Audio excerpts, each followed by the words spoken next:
అందరికీ నమస్కారం. నా వార్తల నా ఇష్టం కార్యక్రమానికి మీ అందరికీ స్వాగతం, సుస్వాగతం. ఈ బులెటిన్ చదవడానికి ముఖ్య కారణం నాకు సీమ భక్తి, సీమ పౌరుషం లేదన్నట్లుగా కొంతమంది పరిలేక టైంపాస్ డైలాగులన్నీ కొడతా ఉన్నారు. నేనిప్పుడు మినరల్ వాటర్ తాగుతా ఉన్నానేమో గాని ఒకప్పుడు సీమ వాటర్ను సీమ చెరువుల్లో తాగాను.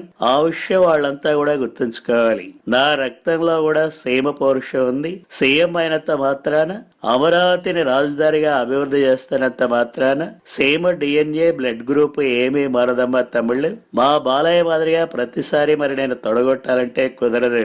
ఇలానే పిచ్చ పిచ్చ ప్రలాపనలు చేస్తే 10 రోజులకు ఒకసారి సీమకు వస్తా. ఎక్కువ మాట్లాడితే బెజవాడ నుంచి రోజు సమీక్షించి సీమను అభివృద్ధి చేస్తా. ఆల్రెడీ రాయలసీమలో ప్రతి జిల్లా తిరుగుతా ఉన్నాను. నన్ను బ్లాక్ మెయిల్ చేసిన వాళ్ళు చాలా మంది పార్టీ డెన్ వదిలేసి పారిపోయారు. అందుకే నాతో పెట్టుకోవద్దు, ఎక్కువ మాట్లాడితే సొర్రు సుమ్మైపోతుంది అనుకుంటా ఉన్నారు. సీమ డీటెయిల్ చూసే ముందు హెడ్లైన్స్ ఒక్కసారి చదువుతాను. సీమను పట్టించుకోవడం లేదనే వాళ్ళు నాతో చర్చకు సిద్ధమా? లోటస్ పాండ్ ఎక్కడుందో కాస్త చెప్పమ్మా. సీమ సందుల్లో చూసుకుందాం. మీ ప్రతాపమో నా ప్రతాపమో? వైఎస్ఆర్ సిపిలో ఈ వాచాలత్వం ఎప్పుడు పోతుందో ఏమో.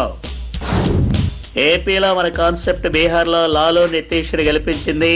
ఇప్పటికైనా ఢిల్లీ మన మాట వింటే బాగుపడుతుంది. Now news in detail. కొంతమంది పని లేక నేను చేస్తా ఉన్న సింగపూర్ స్టైల్ అభివృద్ధి చూసి నిద్రపోవడం లేదు. అటు ఇటు తిరిగి ఎటువైపు తిరగాలో తెలియక నా మీద బండలేస్తా ఉన్నారు. రాయలసీమ ప్రజలను తప్పుదో పట్టించాలని చెప్పి అనుకుంటా ఉన్నారు. నాకు గాని తిక్కరేగితే ఈ బ్లాక్ మెయిల్ చేసే వాళ్లను జీమెయిల్స్ లో, గూగుల్స్ చర్చలో కూడా లేకుండా తరిమి కొడతాయి అనుకుంటా ఉన్నారు. అయ్యా చంద్రబాబు నాయుడు గారు, సమరసింహారెడ్డి టైపు డైలాగులు ఎక్కడ కొట్టడం కాదు. ఇప్పుడు సడన్ గా సీమసింహంలా త్వరగొడితే కామిరి అయిపోతుంది. అదే నన్ను చూడండి, ఏ ఏరియాకి వెళ్ళినా సరే పులివెందుల పులి అంటారు. అది నా ట్రేడ్ మార్క్. అదే మీరు శ్రీకాకుళం వెళ్ళండి, అక్కడ మిమ్మల్ని నారావారి పల్లె పులని కాదు కదా, కుప్పం హీరో అని చెప్పుకోరా అనరు. పౌరుషం రావాలంటే జీన్స్ లో ఉండాలి. అసలు మీకు జీన్స్ వేసుకోవడం కూడా చేత కాదు. అందుకే డైలాగులు మాని ముందు అభివృద్ధి చేసి చూపించండి. ఏం మాట్లాడుతా ఉన్నావు? నువ్వే పౌరుషానికి బ్రాండ్ అంబాసిడర్ అన్నట్టు బిల్డప్ లద్దమ్మా. పార్టీ అన్నాక ఒక స్టాండ్ ఉండాలి. నేను సైకిల్ స్టాండ్ వేసి కిందకు దిగానంటే నీకు ఇత్తడైపోతుంది ఏమనుకుంటా ఉన్నావు? సీమ అభివృద్ధి గురించి నాకే పాఠాలు చెప్తా ఉన్నారా? ప్రాజెక్టు ఆనకట్టల మీద బస్సులో వచ్చి మరీ పడుకొని పనులు చేస్తారేమనుకుంటా ఉన్నారు.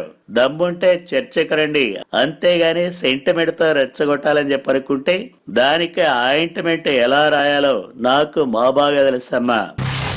మీరు మాట్లాడేది నా గురించే అని నాకు తెలుస్తానే ఉండాది. సీమ కోసం మాట్లాడితే మా మీదే పంచి డైలాగులేస్తారా? అందరం సీమ బిడ్డలమే. కానీ కొంతమందికే సీమ సమస్యల పరిష్కారానికి చిత్తశుద్ధి ఉంటాది. నా దగ్గర కొంతమంది వస్తే ప్రత్యేక సీమ కోసం పోరాటానికి ఓకే అన్న. నాకు పని లేదా? ప్రత్యేక ఉద్యమం కోసం మేము రోజు చీకట్లో మీటింగులు పెట్టుకొని తంటాలు పడతా ఉన్నాం. ఇంత బిజీగా ఉంటే పని లేదంటారా? ఇదేనా మన సీమ సౌభాతృత్వం? రాండి, కాణిపాకం వినాయకుడి కాడ ప్రమాణం చేద్దాం. ఏమనుకుంటా ఉండవు? చూడు, మా బావ బెజవాడికి వెళ్తే నేను సీమకొచ్చా, సీమ బిడ్డనయ్యాను, సీమ సందుల్లోకి వచ్చి సీమ నట్టింటికి వచ్చా.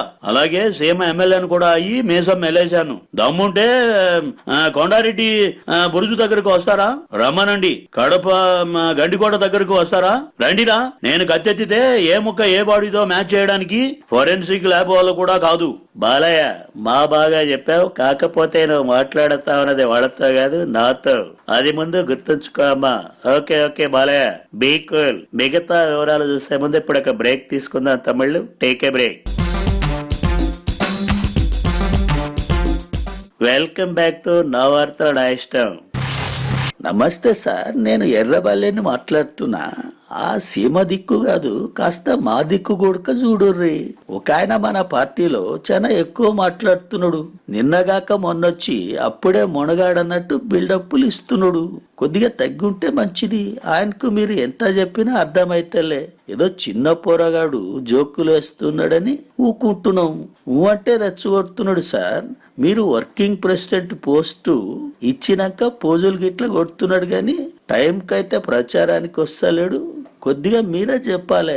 ఇక వరంగల్లో మన ఎన్డీఏ క్యాండిడేట్ పుసుక్కున గెలిచినా గానీ ఇక ఆశ్చర్యం లేదు. వెరీ గుడ్ అమ్మా దయాకర్, పార్టీ కోసం బాగానే కష్టపడతా ఉన్నారు గాని నువ్వు రేవంత్ ప్రతి విషయానికి గిచ్చుకొని మీడియాకి ఎక్కద్దు. చిన్నపిల్లల గొడవ ఏమిటి? మీరిద్దరూ నైట్ బెజవాడకి రండమ్మా, ట్యూషన్ చెప్తాను. అయినా ఇలా లైవ్ లో ఫిర్యాదు చేస్తే ప్రజలంతా ఏమనుకుంటారమ్మా? నా ముందే తన్నుకుంటున్నారని చెప్పి అనుకోరా. ముందు వరంగల్ సంగతి చూడండి. ఆ గోన గన్నారెడ్డి అన్నట్టు తెలుగు భాష లెక్క ఈడా ఉంటాం ఆడా ఉంటాం. వరంగల్లో మా వైఎస్ఆర్సీపీ క్యాండిడేట్ బంపర్ మెజారిటీతో గెలుస్తున్నాడు. మరి ఏపీలో అభివృద్ధి ఏమీ జరగడం లేదని వరంగల్లో ప్రచారం చేస్తున్నాం. పట్టిసీమ, పోతిరెడ్డిపాడు, హంద్రీనీవా ప్రత్యేక హోదా గురించి మీ మీద తెలంగాణలో దుమ్ము దులుపుతున్నాం. వరంగలే ఏపీలో మీ పాలనకు రెఫరెండంగా భావిస్తున్నాం. ఇక్కడ ఎన్డీఏ క్యాండిడేట్ ఓడిపోతే మీ ఆంధ్రాలో పాలన వేస్ట్ అన్నట్టే.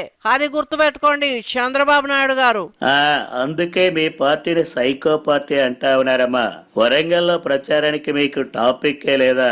తెలంగాణలో కూడా నన్నేదిట్టి ఓట్లు అడుగుతా ఉన్నారంటే మరి మీ కామెడీ రేంజ్ ఎంత హీనంగా ఉందో మనకు తెలిసిపోతా ఉంది. ఆ విషయాన్ని మీరు గుర్తుంచుకోవాలి. మా కామెడీ రేంజ్ ఏంటో తెలియాలంటే మరి మీరు జబర్దస్త్ చూడండి, అంతేగాని ఊరికే నోరు పారేసుకోకండి. అసలు మీరు ప్రత్యేక హోదా కోసం పోరాడకుండా మా పార్టీ మీద నిందలు వేస్తారా? అసలు మీ వల్లనే లేనిపోని వాదాలన్నీ వస్తున్నాయని మా మైసూర గారు మాకు తెలియకుండానే మీటింగులు పెట్టి ఇంటర్వ్యూలు కూడా ఇస్తున్నారట. నిజమైన సీమ బిడ్డ అయిన జగనన్నని మరి ఊరికే ఆడిపోసుకోకండి. అల్లుడు గారు, నాది సీమే అని ఇప్పుడు చెప్పుకుంటే ఎవరూ నమ్మరండి.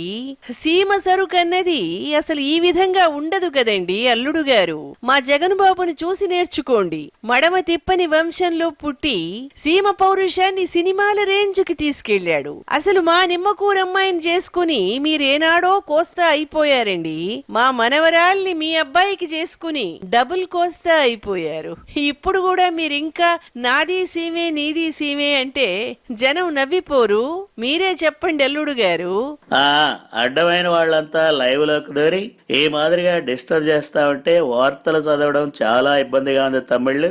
అందుకోసం ఈ వార్తలను ఇంతటితో అర్జెంటుగా ముగిస్తా ఉన్నారు. జై ఆన్లైన్ ఇటుకలు, జై జై అమరావతి ప్రణాళికలు.